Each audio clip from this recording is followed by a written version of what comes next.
Kita ke Kabupaten Maluku Tengah, Tribuners. KPU Maluku Tengah tetapkan DPT Pemilu 2024 sebanyak 308.847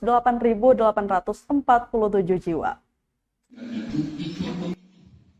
Komisi Pemilihan Umum atau KPU Kabupaten Maluku Tengah menetapkan daftar pemilih tetap atau DPT pada Pemilu 2024 sebanyak 308.847 orang.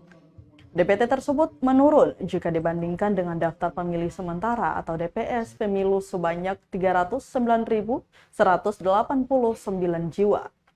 Demikian disampaikan Ketua KPU Malteng, Abdul Samad Ningkeula, kepada wartawan di kantor KPU Jalan R.A. Kartini, Kelurahan Namaelo, Kota Masohi, Selasa 20 Juni 2023.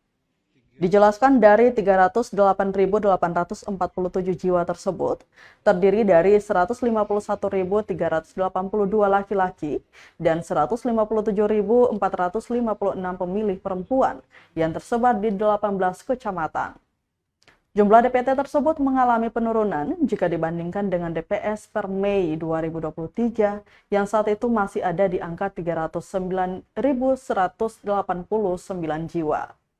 Jumlah tersebut mengalami penurunan karena adanya pemilih tidak memenuhi syarat atau TMS, seperti meninggal dunia, mutasi, status TNI Polri, hingga status data pemilih ganda.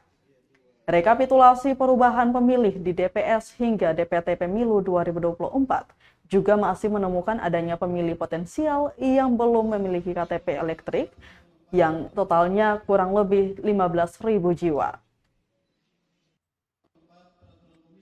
Umum Nomor 7 Tahun 2022 tentang penyusunan daftar pemilih dalam penyelenggaraan pemilihan umum dan sistem informasi data pemilih sebagaimana telah diubah dengan Peraturan Komisi Pemilihan Umum Nomor 7 Tahun 2023 tentang perubahan atas Peraturan Komisi Pemilihan Umum Nomor 7 Tahun 2022 tentang penyusunan daftar pemilih dan penyelenggaraan pemilihan umum dan sistem informasi data pemilih, yang menyatakan bahwa Komisi Pemilihan Umum Kabupaten Kota melakukan rekapitulasi dan menetapkan daftar pemilih tetap. B. Bahwa berdasarkan ketentuan sebagaimana dimaksud dalam huruf A, Komisi Pemilihan Umum Kabupaten Maluku Tengah telah melakukan rekapitulasi dan penetapan daftar pemilih tetap melalui rapat pleno terbuka yang dituangkan dalam berita acara rapat pleno terbuka Komisi Pemilihan Umum Kabupaten Maluku Tengah nomor 212.